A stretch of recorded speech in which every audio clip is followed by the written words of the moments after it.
testing. Did that word freak you out? Because I know it freaks me out. Whenever I hear that word, I always get that pit feeling in my stomach, or those butterflies, or my sweaty palms, and I just want to bust out of the room, run as fast as I can. Just to tell you a little bit about me growing up, when I was growing up, school was not my favorite thing. I didn't enjoy writing tests like I don't think anybody does. And I was always just super frustrated when tests would come around because I hated that feeling of that anxiety of having to write a test. When I got to grade 9, I realized that I had learned quite a bit about studying, that I knew how to study, and that I could learn things pretty well for myself. I would get my mom to help me study. We would study for hours and hours on end. I'd feel so prepared for my tests. I would answer all her questions correctly. She'd shoot me anything on my study sheet, and I'd know the answer to it.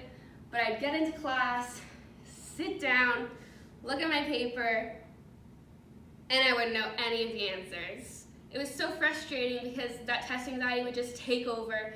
I'd look at it and be like, I knew these answers 2 minutes ago. Last night when I was talking to my mom, I knew all these answers, but right in this moment, I have no idea what these answers are.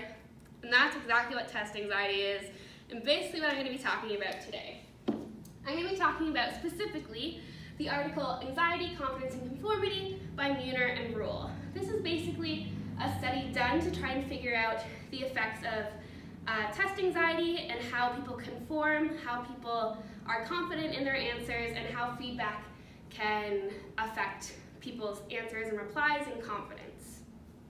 This is also pretty similar to Ash's study on conformity, where they use the same 3 lines. So basically, the participants will have 1 line in front of them, and there'll be 3 lines on the board of different sizes. A, B, and C.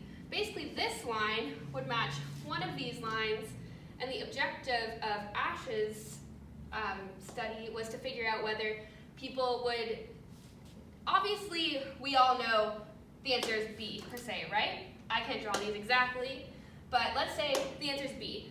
We all know that, you know that, I know that, Ash knows that, everybody knows that, we can tell.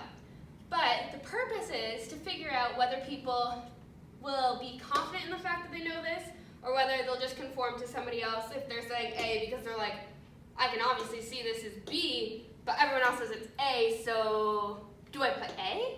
Like, that's conformity for it, and that's kind of how we relate to Ash's study and this study. This study uses it, they tell their participants that they're going to sit and write a test. So that's how it's different from Ash's study, is that our participants aren't told, here, we're trying to figure this out, what are you going to do? They're just kind of coming in and saying, here, write this test, we need to know your answers, and seeing how they react to that. I'll talk about a few terms before we get started so you kind of know what I'm talking about in general and how I'm talking about it. So anxiety is a general state of apprehension or psychological tension. It's that pit feeling I was talking about, the sweaty hands. It can happen to anyone at any time really, whether it's going to a job interview, whether it's sitting down and writing a test, which is what we'll be talking about, really anything. Meeting a new person, we can get anxious, and that's okay. So we're going to be talking about anxiety a lot in this talk. We're also going to be talking about confidence and conformity. So confidence is a state of mind. It's not something that you can really learn per se. You can become confident, but you can't just be taught how to be confident. Someone can't be like, here's a list of 3 things, you're now confident. You have to really be conscious of your state of mind, how you're thinking about yourself. It's kind of a mental thing. And conformity is just compliance with what other people are doing around you. So if all these people are crossing my legs, I might cross my legs, and that's conformity. Or in case of this study, if I say one thing and then this person says it because of me, they're conforming to my answer.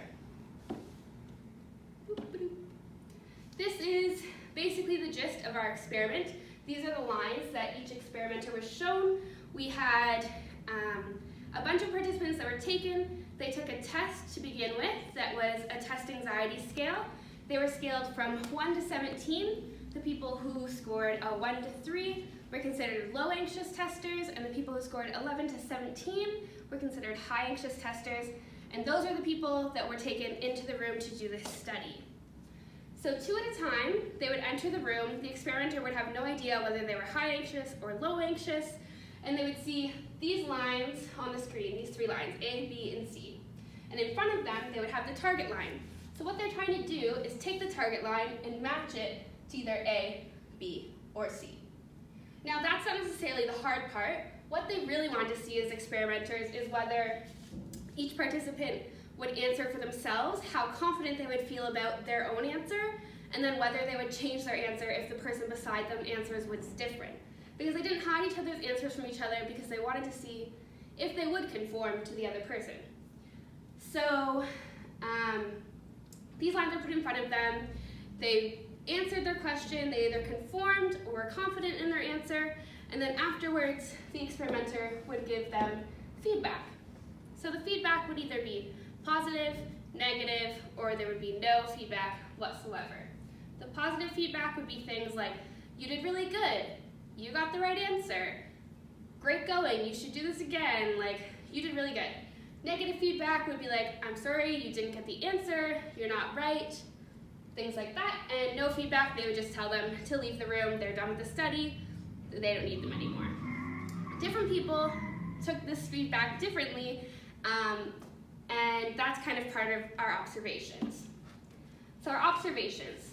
High test anxious persons conformed. So those people who have high test anxiety would more than likely, most of the time, conform to the other person's answer. So if I was in a room with one other person and I had high test anxiety, I would see what the other person wrote, and if that wasn't what I wrote, I would write what they had because I was conforming to them and doing what they did because I didn't feel confident in myself and I didn't feel like I could do it. Whereas if I was a confident person with low test anxiety, I would feel like I could get the right answer, I could do it, I don't feel anxious about this at all, I'm super happy with my answer, so I would just write my own answer, it doesn't matter what they put. So when people were getting feedback, the way high and low anxious persons differentiated that feedback was a little bit different. If a low anxious person was given no feedback, they didn't really think much about it, they just moved on.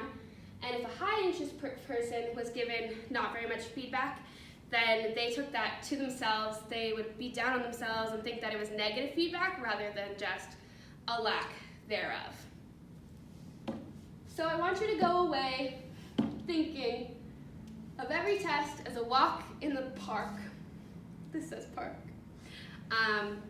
I want you to end the stigma of the word test. I don't want it to mean something bad anymore. I don't want you to get that pit feeling in your stomach.